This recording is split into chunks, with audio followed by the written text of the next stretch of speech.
Join me as I sit down with Floyd Woodrow, serial entrepreneur, author, business consultant, and former Special Forces leader, as we discuss the work he is doing in a variety of business ventures to include the Compass for Life program. So what is the journey about through life? How I look at it is I'm not defined by any of the roles. I've done 5 major jobs already. I've done loads of roles. I've been an author, I'm a pilot. I can give you loads of things that I have done, but I'm not defined by any of those. You're defined by the person that you become. I'm defined the fact that, yes, all those skill sets have just enabled me to grow. Every environment, every skill set, it's just a training ground where I've learned that's gone well, that hasn't. Those were successes, those were failures. But it's allowed me to have my internal compass. And the internal compass is about mind, body being aligned, because that's embodied cognition. You're not separated by them. So therefore, you need to know they operate together. That's why you stay fit and healthy. That's why you think in the right way. That's why you become consciously aware, because then I've got balance in me. And I'm using the word spiritual, but I don't mean it from a religious perspective. I mean from a meaning perspective. When you then realize that what is the driver? What is motivating me? What is driving me forward? Floyd will be sharing the framework he uses across a multitude of disciplines to include business, education, military, and athletics to help inspire and motivate people and teams to grow, develop, and reach their maximum potential. Values and ethos runs through every single doctrine.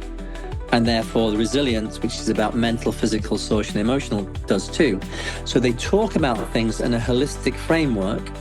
Well, there are very few frameworks that do that. In fact, you won't find one that does it all. You won't. You will now, because if you type in compass and do it through something like ChatGPT or anything like that and go, what are these things that bring us together? It will be a compass and alignment, and that ability to realize those 4 key areas enable you to perform at a high level.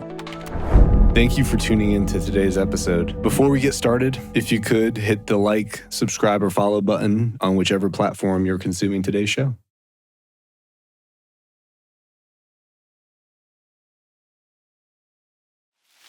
Floyd, thanks for joining the show. Really appreciate your time. And just to dive right in, I'm curious, what are you working on at the moment and why is it so important to you? Dan, it's great to be connected again. It's been a while since we actually had a big catch up, and it was great working with you when you were going through your masters and looking at all the different dynamics on health, well-being, and performance. So it's great to see how you've taken that on and developed what you're doing now, which I love. I'm working on a number of projects. As you know, my background was military originally.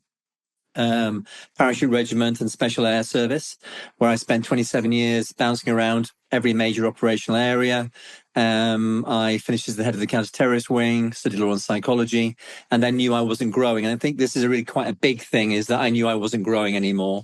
And actually stepping into a different environment, a different arena, was very, very important to me. And I'll come back to that because I think it's one of those really great things about the things that I've learned on my journey to date. So I went into business in 2008, right at the time of the first really big crash, which was a great time to actually go into a business, because I learned probably an MBA in that first 6 months, because so many different things were happening. People were not adapting to a changing environment. And it meant I learned that you're better off having a number of different businesses, adapting and being in charge of your own destiny. Being at the behest of other people has never been something that I'd been involved in for a long time. And seeing how different people reacted, it sort of enabled me to think, look, in the best way.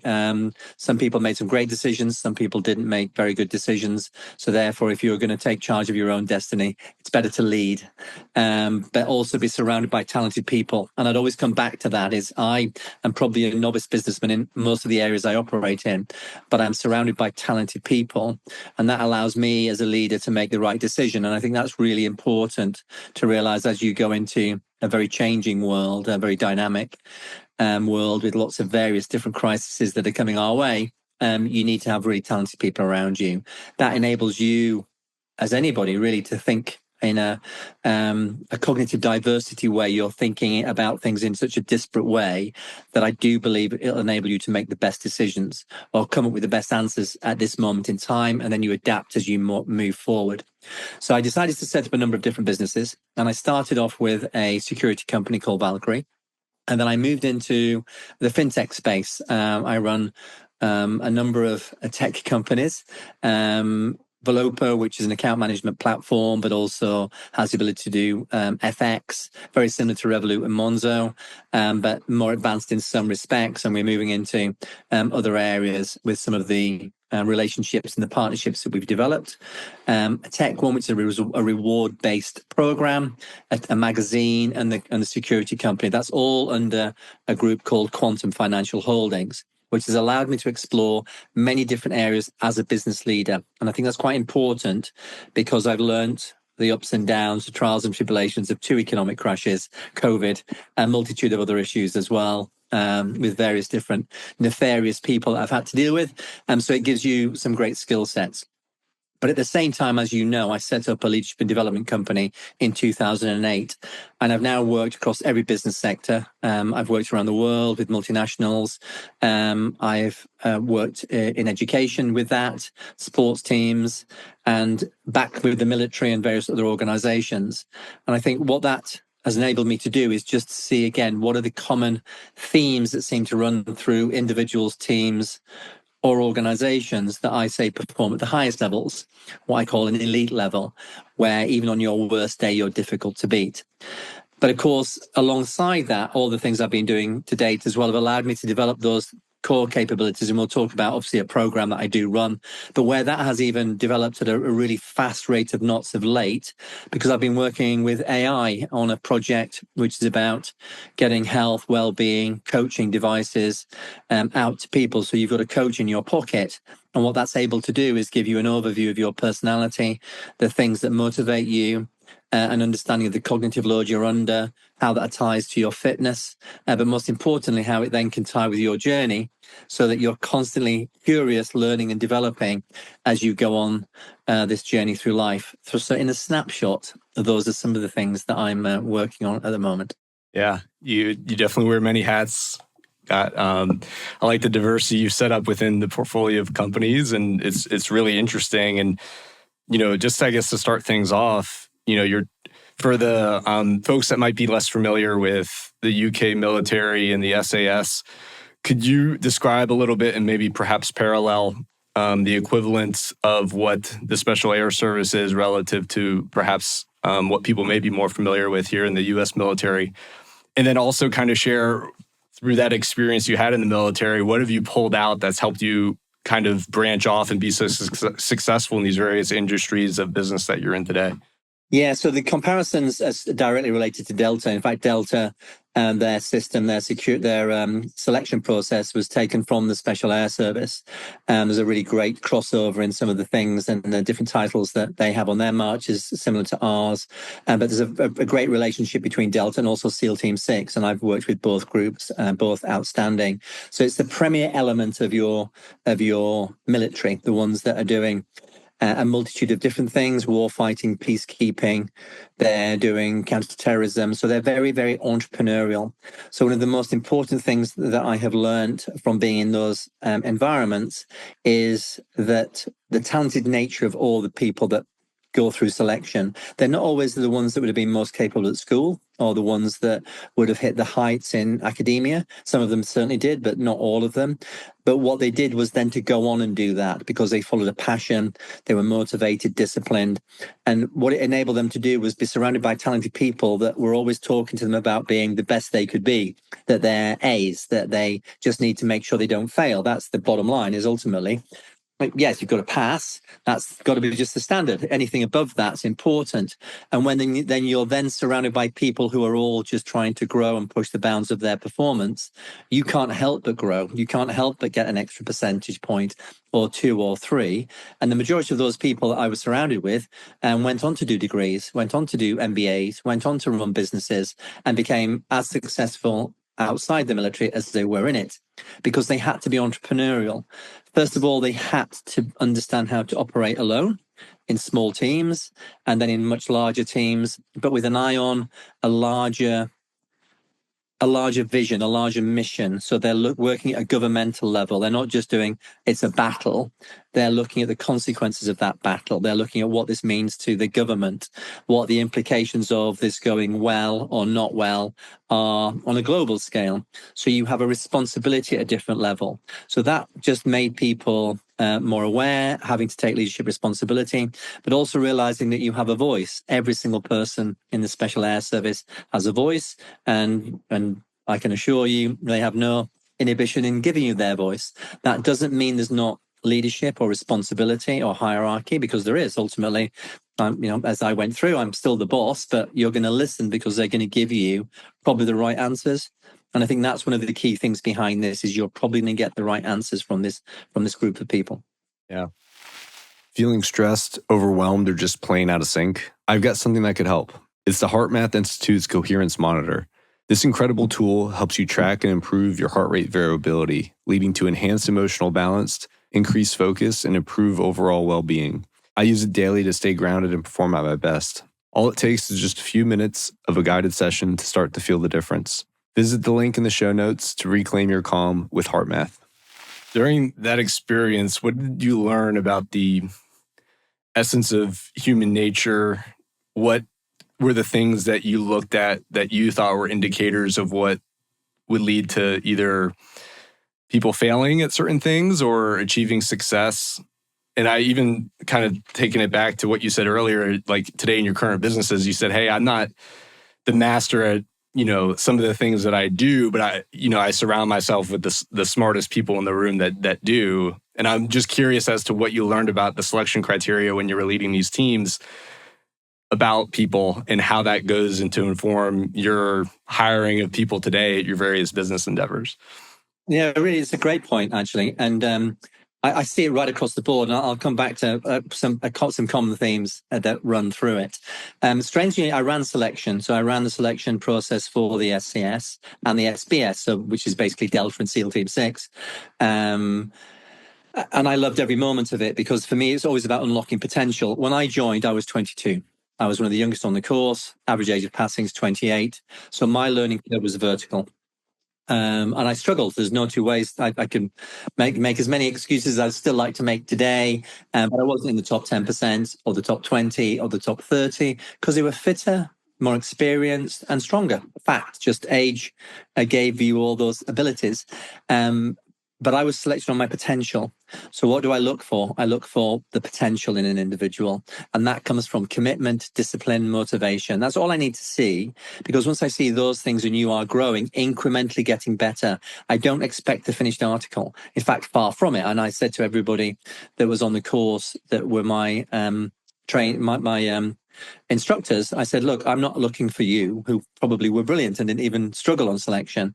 I did. Therefore, I'm looking for people like me. That's your baseline. The people that are good, you won't even touch. They'll get through this stage. That doesn't mean they're going to be good further down the line. And I come back to education. If you look at all the people that are successful when they leave school, that does not necessarily translate into them being successful in business. And again, generally far from it, because they've not had the experience of setbacks.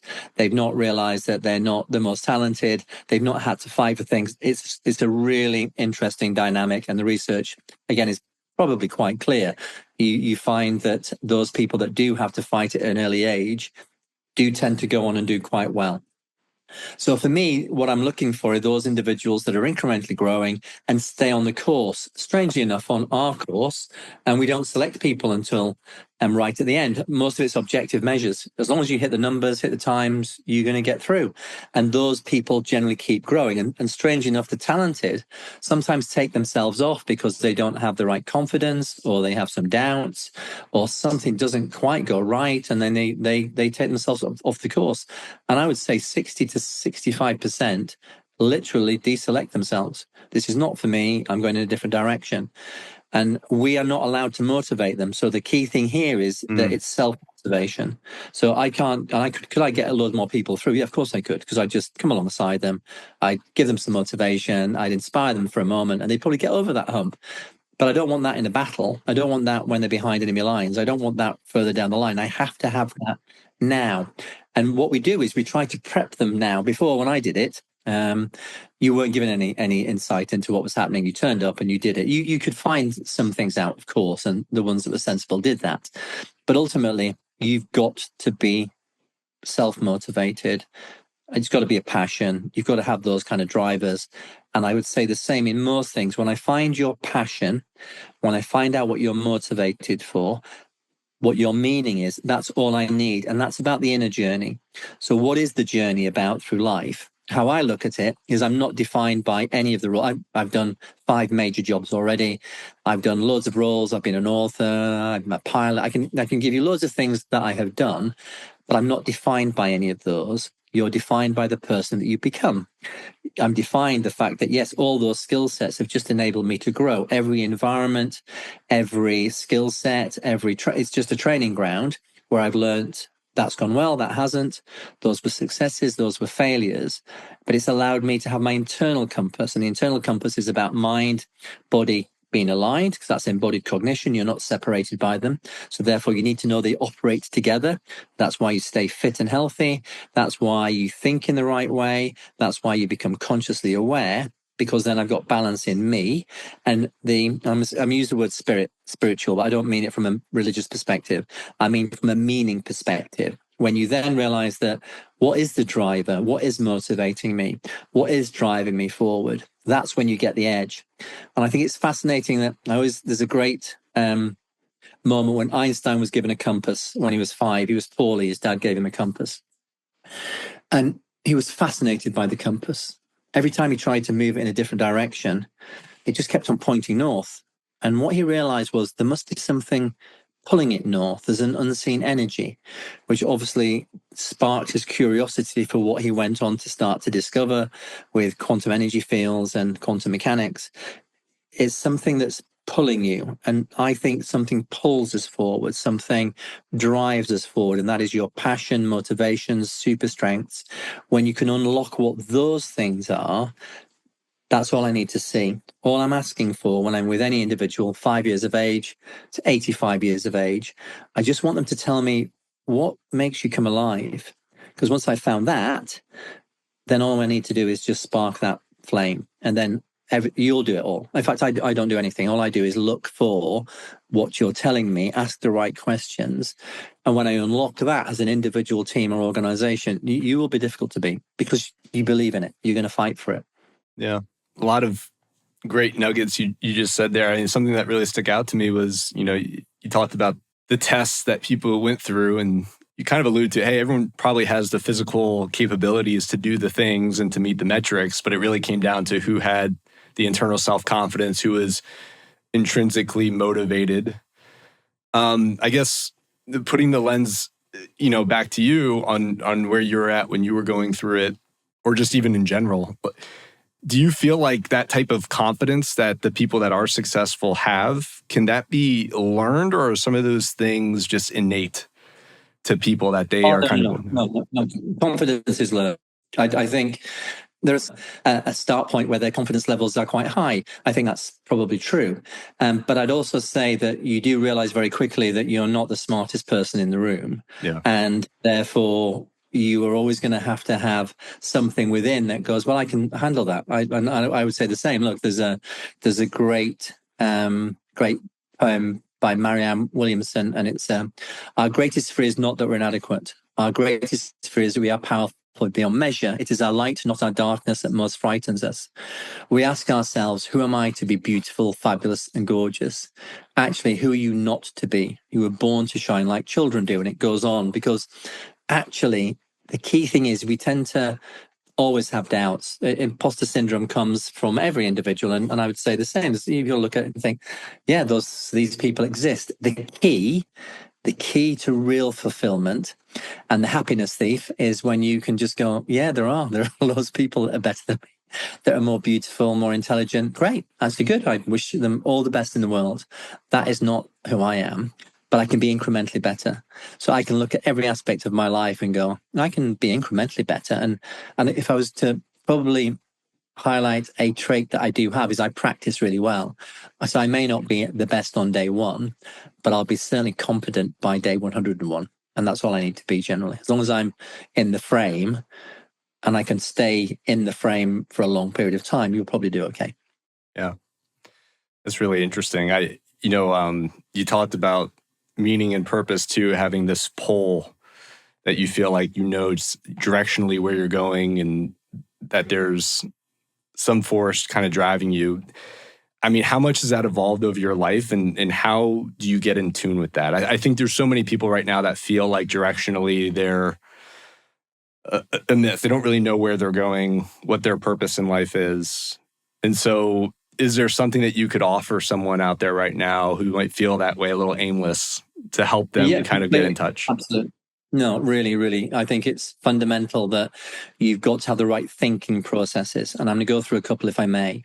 We talk about the compass, and it's a passion of mine. The Compass for Life program was developed, and I was just thinking about it today as I'm writing another book. I was just thinking about how I came across the Compass program and how I understood it. And I was in my office in London, thinking about leadership. Actually, I've been doing leadership for quite a while, and I could always engage an audience on leadership because of my stories and the things I'd learned. But I always felt something was missing. Although they could leave and have some, and they could apply the things. It's really important for me that people can apply the things I talk about and teach, not just for me. But I realized there was something missing in my talk. And I had a flip chart in my office, and I went across to it and wrote North. You've got to have a North Star. You've got to have something that directs you. I've always said that. So you've got to have a North. You've got to have a North pointer. You've got to have a strategy. So you've got to have so I put an S down onto the bus. I put an N, then I put an S down. You've got to have a strategy. You've got to have a plan. You've got to think logically and without and you've got to think facts, figures, detail. You've got to have wisdom. You've got to have knowledge and do that in a way that is not emotional. You've got to be resilient. You've got to be a warrior. So I put a W down. I said, but there's something missing. So I sat back down and I'm looking at it and I went, do you know what? I love the word ethos. Ethos is such a powerful word, and the unrelenting pursuit of ethos is the unrelenting pursuit of excellence. But the high standards of discipline, classlessness, and humility are part of the SES's doctrine and their mantra. And ethos, it plays a massive part. It's ethos. So I went up to the board and I put an E down, and then I sat back down again, and then I just went to compass. North, east, southwest. It's a compass. And the minute I said a compass, everything fell into place. Now, what's fascinating about the compass is compasses have been around for 2,000 years. Maps, the visual representation that you use have been around for 25,000 years. What's also fascinating is now I've done tons of research, philosophy and neuroscience about the whole concept. I can go back to time. So if you look at Socrates says, know thyself. So that's the super North Star. If you know who you are, where you're going, Aristotle says the unexamined life is not worth having. So straight away I can lift, literally, there's not one area you can go into, any culture, any religion, I can't bring out meaning, that it's about purpose. It's about something that draws you forward. And literally, nearly every philosopher, every great sage will talk about the same thing. What is pulling you forward? And they'll say the same about having a plan, having the ability to break this down, having logic, analysis, making sure that you communicate that plan. Values and ethos runs through every single doctrine. And therefore the resilience, which is about mental, physical, social, and emotional, does too. So they talk about things in a holistic framework. Well, there are very few frameworks that do that. In fact, you won't find one that does it all. You won't. You will now, because if you type in compass and do it through something like ChatGPT or anything like that and go, what are these things that bring us together? It will be a compass, an alignment, and that ability to realize those 4 key areas enable you to perform at a high level. If you know your super North Star, if you know the thing that draws you forward, if you're able then to start to commit to something, there's momentum, there's purpose, there's motivation, I'm doing something, I have meaning that's bigger than me, preferably. All of us start off with, I want to learn and to test myself. That's a fact, isn't it? I wanted to test myself. What I realized, though, is my really big meaning, the big thing that's been the driver right the way through, is it's about curiosity. It's about growth, my growth, but also other people's growth. So that's quite a big draw. And if I look at that, that is my meaning. Everything I've done everything I've done has been about doing that, teaching, counseling, coaching. That's the biggest draw. So that's quite a powerful draw when you know what that is. And it doesn't mean to say, oh, I want to climb Everest. That's a task. The fact of being a mountaineer, overcoming the trials, and that's what you're learning to be. And of course, an ikigai, Japanese term for understanding about all, is a reason to be. So again, let's tie in, why do we have a super North Star? Because it's just indisputable from the day dot. People will talk about something that draws you forward. So how do you come out of this ability to where we don't know where we're going? You've got to step back and start to look at things and realize, actually, what are my key drivers? What's my personality? What's my super strengths? Let's unlock those elements and then see what fits into that will make me fulfilled. And again, I don't have to have it perfect, but I draw myself forward because the environment that I get drawn into, the things that I do, if I don't like them, I won't be there for long. So that's the learning curve as well, isn't it? That's still, I learned that's not good enough for me. If I looked at this and thought, I need to be an accountant, that's not the type of environment for me. I wouldn't do that well. I may do it at an average level, but I wouldn't do it well. So why would I do that? Why would I put myself through that? Why would I not look at something that's slightly different, that still allows me to make money, have a fulfilled life, and go on to things? But this is slightly bigger than that. This is about finding the things that really do drive you in order to move forward. And I believe you'll always find something that will tag you in that right direction. So that it comes back down to stepping back and also realizing that the thoughts that we have in our head are not the person that we are. The random thoughts, the feelings, the emotional elements to it, those are just thoughts that come into a phenomenal thought generator, but you are behind those thoughts. Those are just things that come. When I realize, actually, that's not necessarily me, that ego, that jealousness, or that greed, or whatever it may be, those other, or they're just emotions that float around your head. When you can go, yeah, that happens. Sometimes I might be cross or I might be angry, but when I can just check myself and go, I'm angry because of this reason, and you know what? That's not as bad as it really seems at that moment. All of a sudden, you're becoming more consciously aware of what you're doing. And of course, when you're consciously aware, then you have to take responsibility. And that's the key. Do we take responsibility for the journey? What I would say in a lot of the cases, that sometimes people want to blame everybody else for where they are in life at this moment in time. By doing this, you start to take accountability. And then I think the world changes dramatically. That's incredible. Do you wake up with dry mouth, or have you ever been told you snore? Did you know mouth breathing can disrupt your sleep, reduce oxygen absorption, and even contribute to snoring? It's time to optimize your breathing with MyoTape from the Oxygen Advantage. This simple, comfortable tape encourages nasal breathing, leading to deeper, more restful sleep, improved energy levels, and better overall health. I've noticed a huge difference since using it myself. Visit the link in the show notes and use code GOODVIBES to get an exclusive listener discount of 5% on all products from the Oxygen Advantage. Sleep better, breathe better with MyoTape. I kind of wanted to summarize some of that back. And so the Compass for Life is a framework to help people kind of holistically examine their life, looking at the North Star being kind of the purpose and directionally the way someone defines the meaning and purpose of their life, balancing that with the East or the ethos and the values they want to live by. The strategist, the southern part, being the strategy or plan at which they're going to go about doing the thing to fulfill that higher level purpose. And then the West being the warrior, developing the spiritual, physical body connection between all those elements to help keep you physically sharp, mentally sharp, and on top of your game to perform at your best. And it sounds like at this point through your examination, kind of putting the lens on you in this example, right now your North Star is growth. And that's been, through your examination, something that's always been with you throughout life.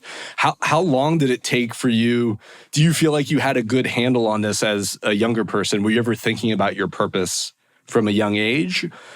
Or was the accumulation of your experiences and now reflecting back on it where you came to the conclusion that your purpose in life is growth? And can this thing change throughout your life, or is this generally pretty directionally solidified throughout the better part of someone's life? No, it's a really interesting one. What I'd say is I think some of the draws that you have, your strengths, your ambitions, and if you take some personality assessments like the Big Five, for example, I would say they can be very accurate in the type of person that you are, whether you're ambitious, whether you tolerate stress, whether you are about reward, whether you are a risk seeker. Some of those things can come to play, which gives you a better understanding of yourself. But I think all of these things come with growth, experience, going through life, but learning from that. So I think that where I've got to, I certainly didn't have this framework in terms of what I'm saying to you now. Even a few years ago, I'd say I was close. And I think my drivers were about achievement in the sense of finishing things off and doing things well and making sure they're at a high standard. I don't think that ever changes, but I think I became more aware of wanting people to grow and giving them tools to grow. So handing back some of the skill sets that I've learned, which is why I work in education. So, I work with 5-year-old children and I do tons of work in primary and secondary schools. I work with young offenders and I work in pupil referral units, which are the ones that are very tough schools. I mean, very, very tough schools because they've done a multitude of different things and it's their last chance before they go to prison. So those elements have been important because, again, I think children need a holistic framework. I don't think just teaching them things means anything. If I can find a child's reason to be, that what they want to become in the sense of the kind of person that seems to shine from them, then I can make school make sense. So if I come across a fashion designer, a journalist, and strangely enough, I've just done a post today about a journalist, a young child who I met when she was 6 years of age.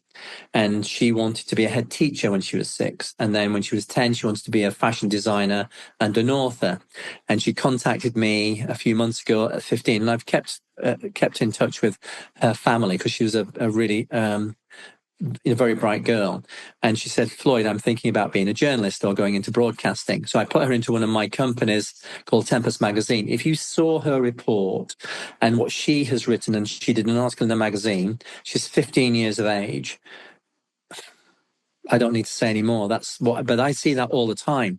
In fact, I work in communities where they say these kids don't have any ambition or there is no motivation. And it's just not true. I've never seen a child in my life that doesn't have ambition. I mean, never at all. It doesn't mean they're a bit scared to say it. It doesn't mean that they've not got a big gap between what they want to do and where they are. But that doesn't mean to say they haven't got the ambition. All we're looking at now is what's the jump? What are the small steps you might need to take to get there? And there may be hundreds of small steps for one child and 10 for another. But there's still things they can do once they buy into it. And again, I'll say this for some of the most talented people I've ever worked with. The minute they wanted something, everything changed. The minute they said, that's what I'm going to do, they put in the most unbelievable hours. They get to the highest levels of education and they go on and they become immensely successful. Why? Because once you do that with a human being, that's what we're designed to do. Go and get what we set ourselves as a target. That's just, I think, inherent in every human being.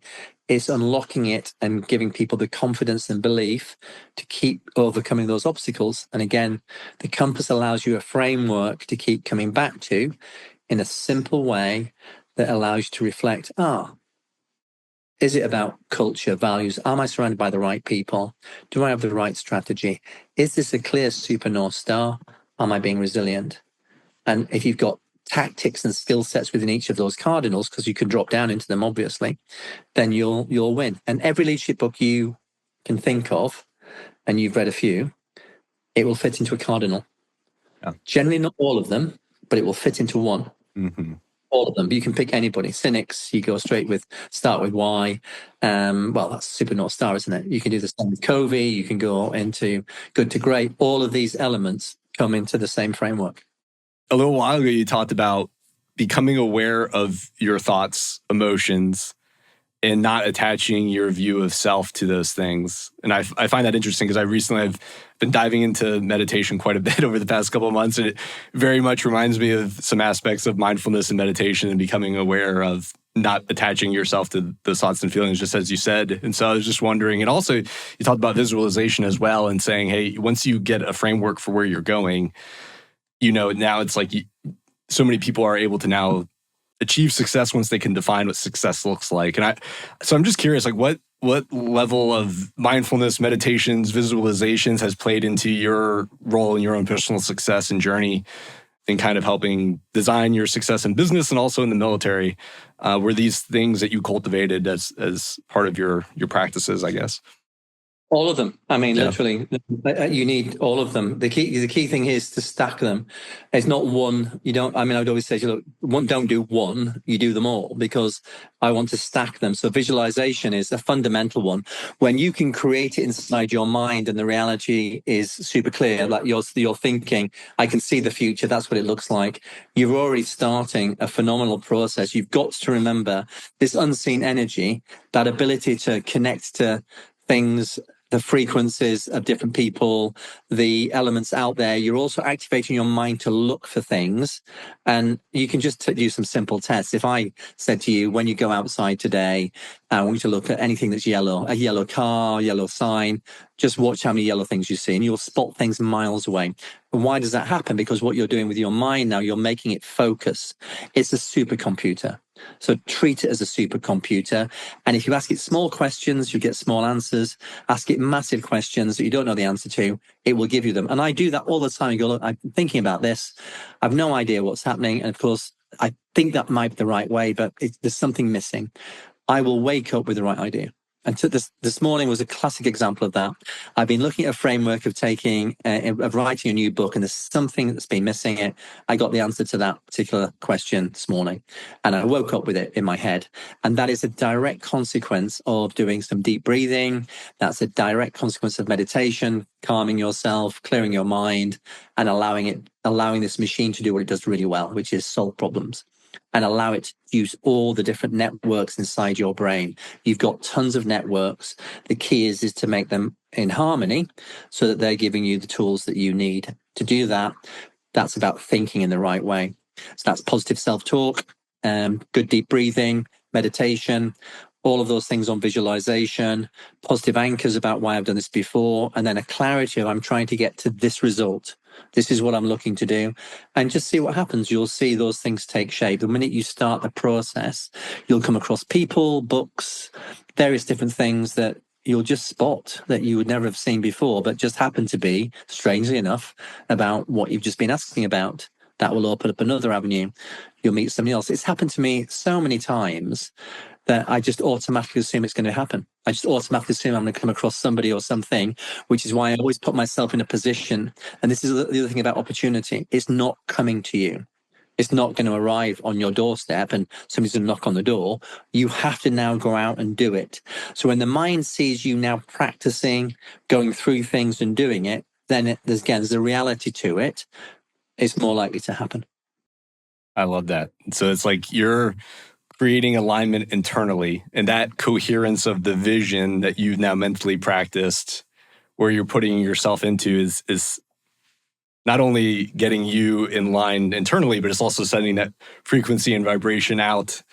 And now you're more receptive to the things that are basically going to help you find those opportunities and open the right doors. And I think about the synchronicities of just even the odd way in which we came in contact with each other, and the type of conversation I was having with someone, and how that sparked curiosity and interest in my brain, and being able to get connected with you. I think there's those sprinkles of synchronicities all over there once people open up to it. But I think something you mentioned earlier, it seems to be the antithesis of this, which is victimization.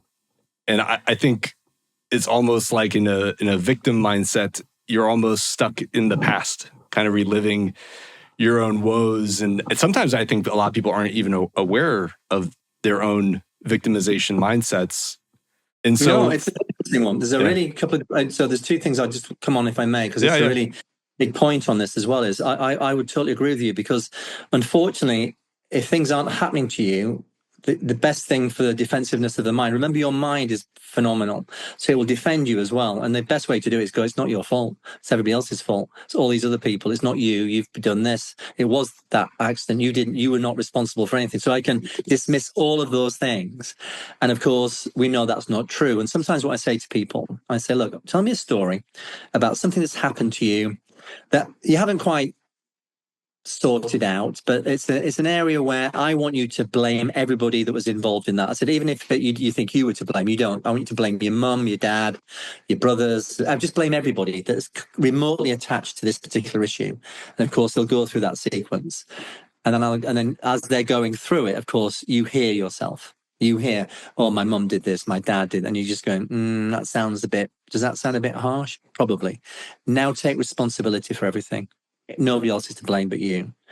And what you're getting is you're trying to get a bit of a shift in a realization, because unless your mind buys into this, nothing will happen. Your ego and everything else will come to play, give you all the defenses you need, and then you'll just go through life and realize that I've just wasted 10 years of it doing whatever has taken me off track.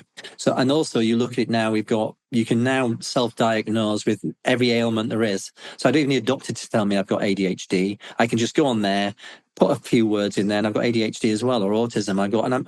And I think it's a disservice to those people that have those illnesses, because now you've got thousands of people that, with the best will in the world, are just giving an excuse to minimize what's happening to them. And I say that because I just think that's wrong. And again, I would say the same on this, is that we talk about mental health issues. There are thousands of things that are to do with stress, anxiety, and worry. That is life predominantly, of which there are smaller sections where some people are now moving into being depressed and requiring some treatment. And then you have some people that are clinical. That's a much smaller area for both of those areas. When everybody has it, it means that we disenfranchise those that need it. And if we think we're going to go through life without stress, anxiety, and worry, no matter who you are, myself included, you're mistaken. The key is to have the tools to be able to go, it's stress, anxiety, worry, because I'm not doing certain techniques.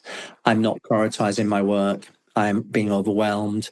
I'm not looking at some of the basic things I need to do, basic things done really well to stabilize myself to move forward. When you start on that process, you're going to be fine. And also the key thing is, if you're not defined by other people's representation of success, I literally now, especially, I look at this and think, my view of what success is just literally being fulfilled, having my mind, body aligned, doing my training, doing all the things that I need to do. To do that, I don't need a lot of money. I don't need to be surrounded by lots of things. And yes, I do like things. So don't think I'm talking about being a monk on a hillside. I'm not at all. But what I'm talking about, but I don't need those things to be happy, because they're all internal. Happiness is an internal thought process. Happiness is an internal feeling. Unless you can get yourself into that space, it's unlikely you'll have happiness at the highest levels. Yeah, that's beautiful. And I think right now it's like society drives such a view that happiness and success lives outside of us, that it's by the money attainment, it's by the comparison to society and achieving for lack and certain success metrics that I think are just totally out of line with everything you've talked about and what I think the compass for life is all about. And no, absolutely. Yeah. And it is about that conscious awareness, just coming back and going, look, just really look at, if you went to any hospice, any place that's looking after those individuals who only have a short time to live, and they ask them questions about, what have you got any advice? Not one of them says, I wish I had more money to take with me. Yeah. Not one person says, I wish I'd worked even harder than I did. Not one person says, I wish that I'd even been away from my family even more than I have been. It's the opposite of all those things. It will always come back down to, why did I not look up and realize this is a beautiful world? I happen to be connected to it. And why have I not left it in a good place? I think those are the key elements that, if you can just start to ask those questions and be a bit more thought-provoking, classic Socratic questions. Somebody's asked me the other day, where do I fit? I thought, it was a great question. And of course, it was then that I just was able to reflect and think, I'm just not defined by any of the roles or responsibilities. It's coming back to about becoming the person that I want to be, becoming the person that I needed as a child, becoming the person that I needed in business, becoming the person that can help other individuals or leave this planet in a better place. I'd like to be that person. That's what I'd like to do. That's what success is the driver on. Can I become the person that when I go, I can go, do you know what? I did a lot of things, but one thing I definitely did was I did that. And I think that was becoming the person that I wanted to be. I think that's quite a powerful statement, isn't it? Yeah, very much. Very much so.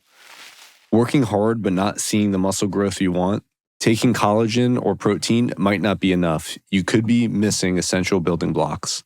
That's why I'm excited to tell you about Body Health's Perfect Amino Tablets. These tablets provide all 8 essential amino acids in the perfect ratio for optimal muscle protein synthesis, recovery, and overall health. They're a game changer for anyone looking to build lean muscle mass, boost energy, and support healthy aging. Fuel your body with the best. Visit the Body Health link in the show notes and use code NEW20 for a 20% discount on your first order. Unlock your potential with Body Health.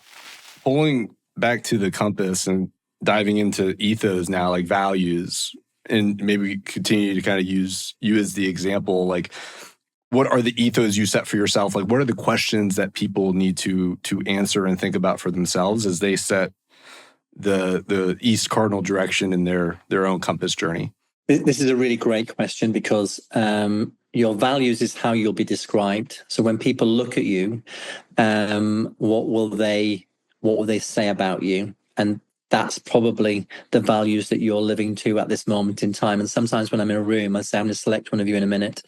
I'm going to ask all the people in the room who know you about you, your strengths, weaknesses, the values they think you have, the values that you might need. And of course, the room will go quiet. And then I say, it's interesting, isn't it? Because we generally describe people by the values that we see. And so I look at those things from a perspective of what are the key drivers, what are the things that I definitely want to see. And for me, if I give you one of the key values for me, it's fairness. And that's from being a child. I don't like things that are unfair. I do not like bullies in any shape or form. And it's quite a big value because I've seen people be unfair. And I just want anybody, whatever age, to be judged on their talents and their skill sets and to achieve things that they could achieve without somebody trying to manipulate the playing field. I think that's quite important. I also think that having courage, your ability to fight for other values, because I think without courage, nothing happens. I think that's really, really important. And then building an environment of commitment and collaboration, because again, you can't do things by yourself. So some of the values that I look for are all going to be about that, helping create the best team environment, the best culture in order to perform at the highest levels.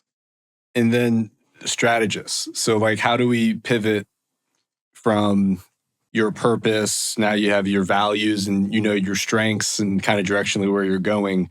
Well, the values, first of all, just to finish off with, if I may, it's also about what you don't stand for. So values, what you stand for, but also what you definitely don't stand for. I don't stand for that. So that's really important. And that's probably about things like accountability.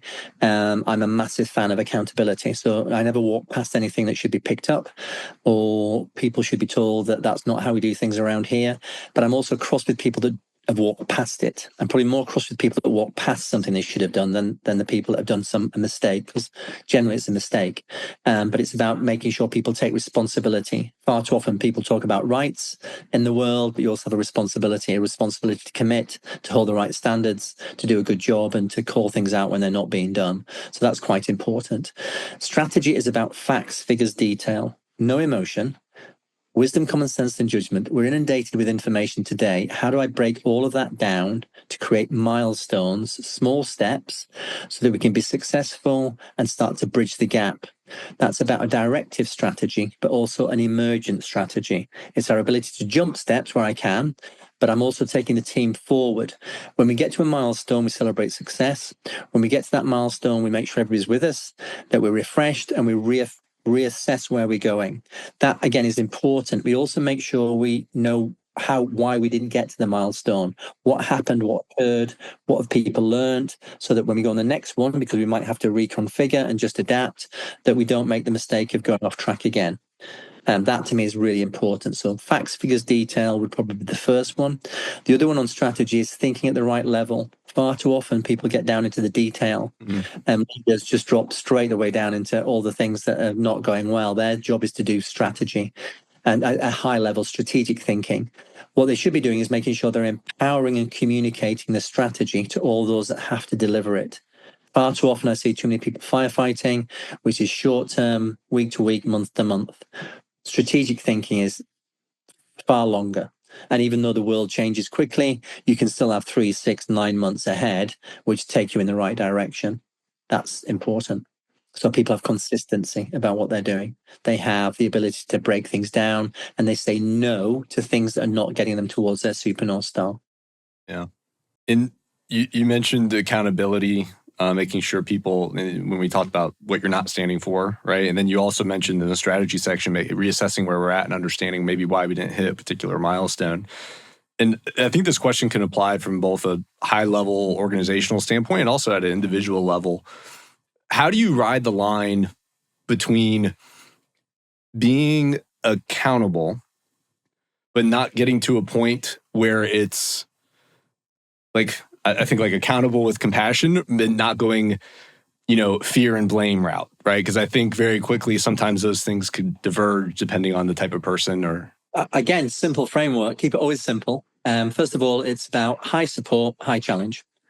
High support, I'll give you as much love as you need because that's what the environment should be. But we've set ourselves some markers and some standards, and that's about empowerment, high standards, high achievement, high performance. That's about tolerance of mistakes. That's about taking advantage of opportunity. No fear of failure. That's a high challenge environment and the best environment to work in. And again, the results of that are super clear. But within that, what it also comes back down to, again, is rights and responsibilities. So all I say is, look, all I'm asking you to do is your job description. First of all, I just want you to do what you get paid to do. That's number one. So you need a real clear roles and responsibilities. But what I also want you to do is do what the values are. So these are the values. I need you to be above the line. If that's the minimum standard we all talk about, well, why would I not hold you accountable if you're not doing those things? I mean, who would not hold you accountable? But this is not about the leader. So the key thing here is that's not about me, because I'd say I'm not doing accountability all the time. You'll do accountability.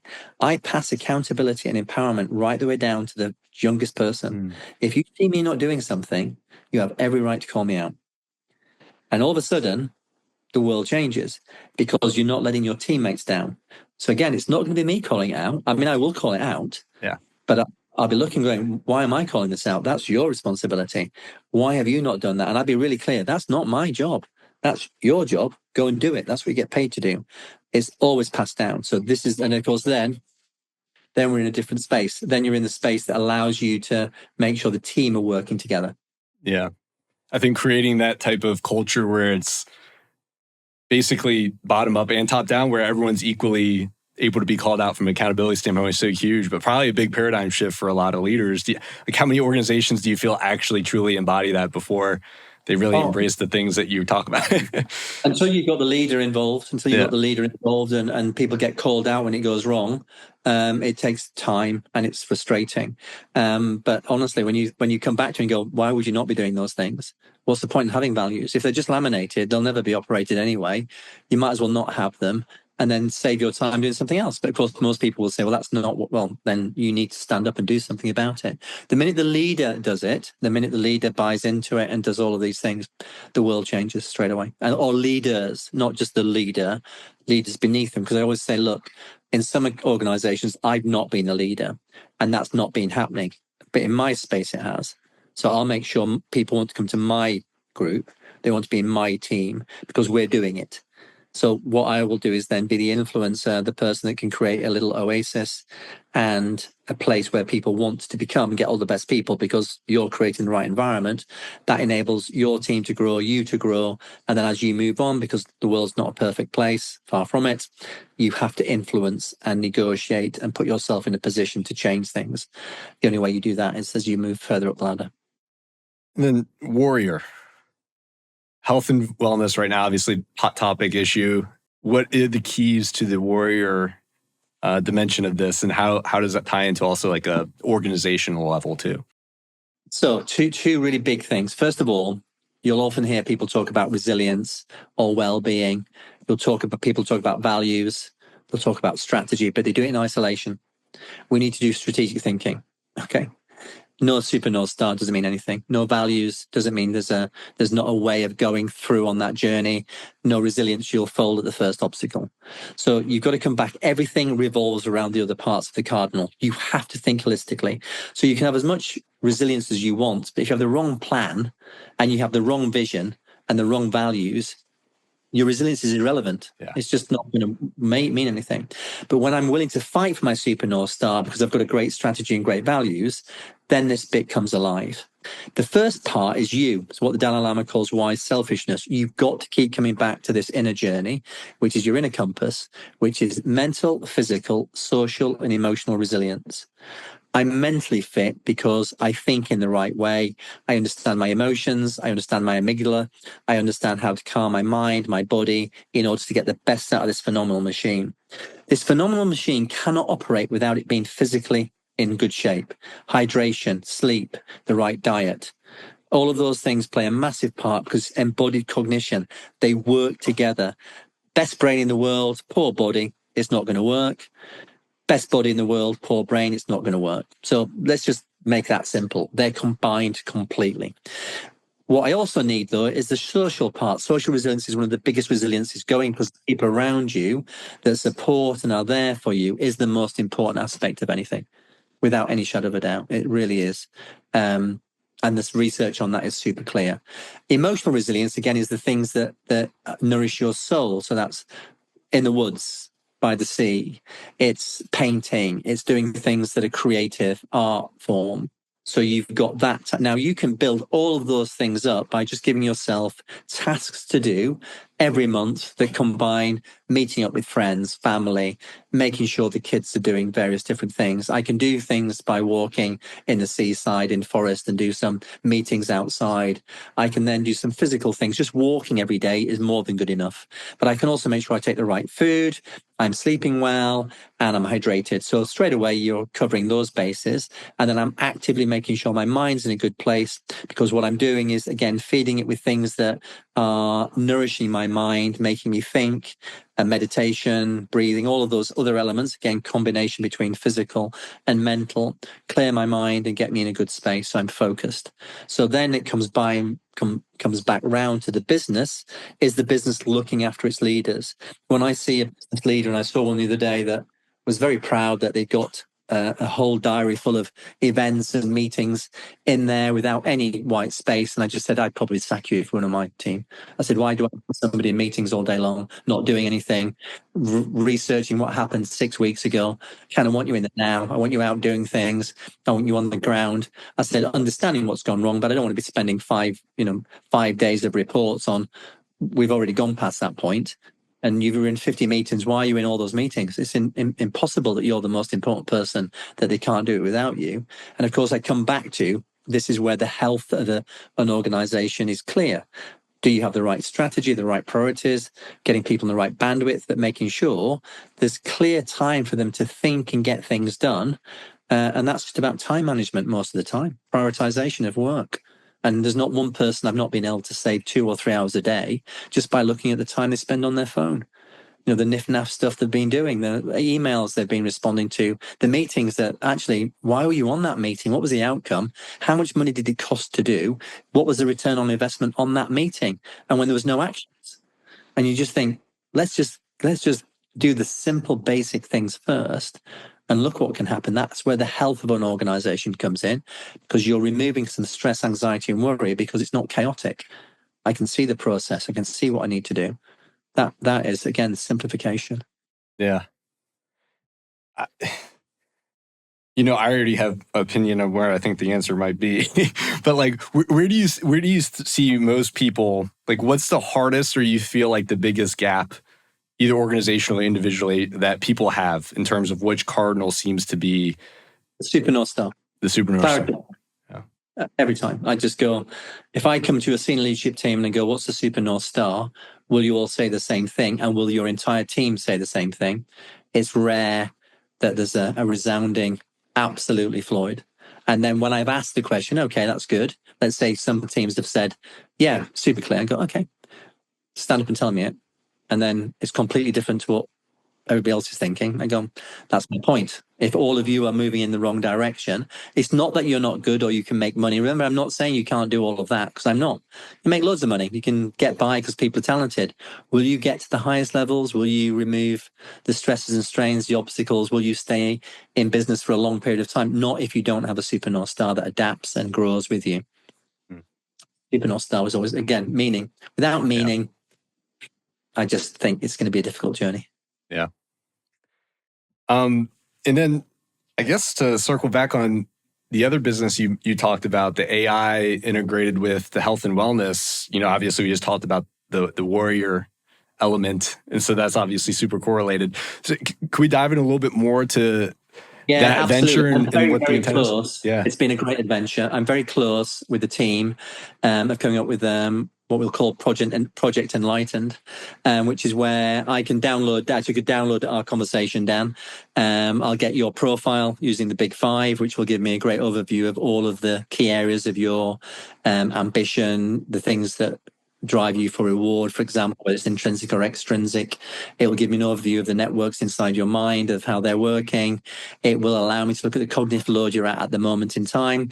And that's the start point. I can then get you to go on to it and talk about the things you want to do in life and the things from a strategic perspective, the values, and give it context about all the things you've been talented with. I can tie it into your fitness apps. And then now you can ask it questions. This is what I'm thinking of doing.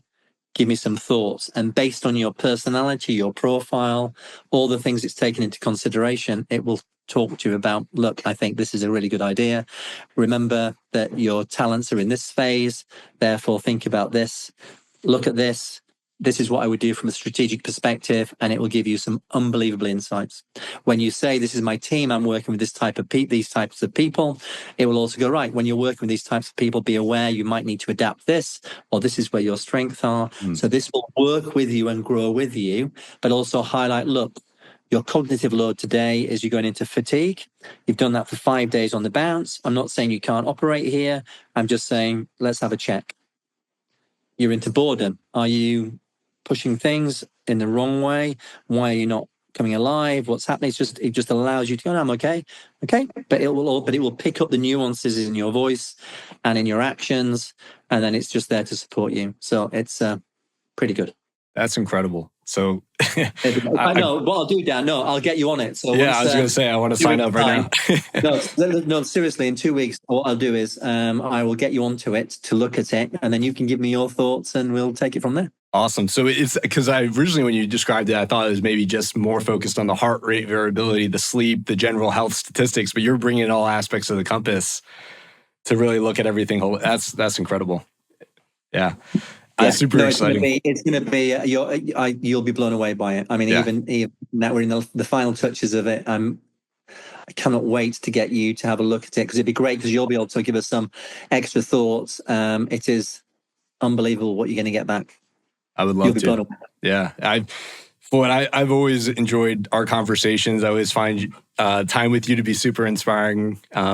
Just so glad we had the opportunity to connect. And I love all the things you do. The Super North Star, in some of your books, The Warrior, The Strategist, I mean, it's been super impactful for me to think about all these elements, because at times in my life, I feel like I've perhaps maybe been strong in an area or two, but it is always difficult to spin all 4 plates of the compass and have everything cooking. And I think you make it so digestible and easy for people to think about all these important facts. And to your point, I think at certain elements of leadership books or self-development, they might hit on a point or two, but very, very few really embody all of it. And so it's really helped me achieve goals, think about my life differently. And I'm just super inspired by the work you do and all the people that you help in schools and business and in all fronts. And look forward to being an early adopter of the AI platform as well. No, I can't wait. I'm really pleased we had the chat because actually getting you on board will be really, really good. And yeah, I'm looking forward to your thoughts. It's been a pleasure as always. Awesome. Well, thank you, Floyd. I appreciate the time. Take care.